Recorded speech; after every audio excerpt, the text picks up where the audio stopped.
دوستو ایک ایسی عورت جو ہمیشہ اپنے چہرے کو سنوارنے میں لگی رہتی، دن بھر اپنے چہرے میں میک اپ کرتے رہتی، یہاں تک کہ رات کو سونے سے پہلے بھی میک اپ کر کے سوتی، اپنے ہونٹوں پہ پالش لگا کر اور اپنے آنکھوں میں میک اپ کر کے اجنبی مردوں کے سامنے اپنے جسم کی نمائش کرتی اور اپنے دل میں یہ خیال کرتی کہ میں دنیا کی سب سے خوبصورت لڑکی ہوں۔ اس لڑکی کے سر پہ میک اپ کا بھوت سوار تھا، اپنے چہرے کو خوبصورت بنا کر اجنبی مردوں کے سامنے گھومتی، اور جب مرد اس لڑکی کو دیکھتے تو اس لڑکی کو بہت خوشی ملتی۔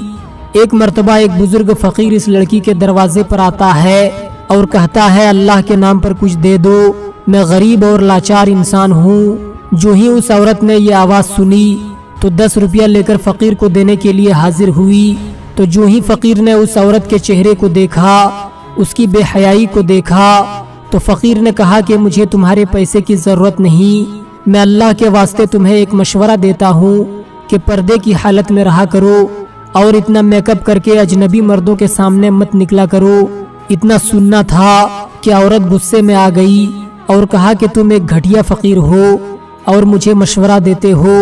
یہاں سے فوراً چلے جاؤ۔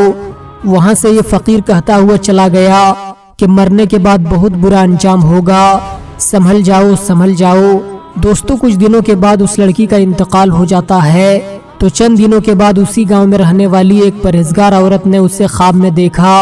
اس عورت کے حالات کو دیکھ کر یہ عورت گھبرا گئی۔ جب صبح ہوئی تو اس پرہیزگار عورت نے لوگوں کے سامنے اس بات کا تذکرہ کیا کہ میں نے فلاں عورت کو خواب میں دیکھا ہے، جو عورت بے پردہ رہا کرتی تھی اور میک اپ لگا کر لوگوں کے سامنے اپنے جسم کی نمائش کرتی تھی۔ میں نے دیکھا کہ اللہ نے اس عورت کے ہونٹ کاٹ دیے، جن ہونٹوں پہ وہ پالش لگایا کرتی تھی ان آنکھوں کو نکال دیا ہے، جن آنکھوں میں میک اپ لگایا کرتی تھی اللہ تبارک و تعالیٰ نے اس کے ناخن کو کھینچ لیے، جن ناخنوں میں وہ نیل پالش لگایا کرتی تھی، اور اللہ نے اس کے قبر میں بڑے بڑے سانپ مسلط کر دیے ہیں۔ وہاں موجود عورتوں نے جب یہ بات سنی تو سب کے دل میں دہشت پیدا ہو جاتی ہے، اور وہاں موجود تمام عورتیں اپنے گناہوں سے توبہ کرتی ہیں اور پردہ اختیار کرتی ہیں۔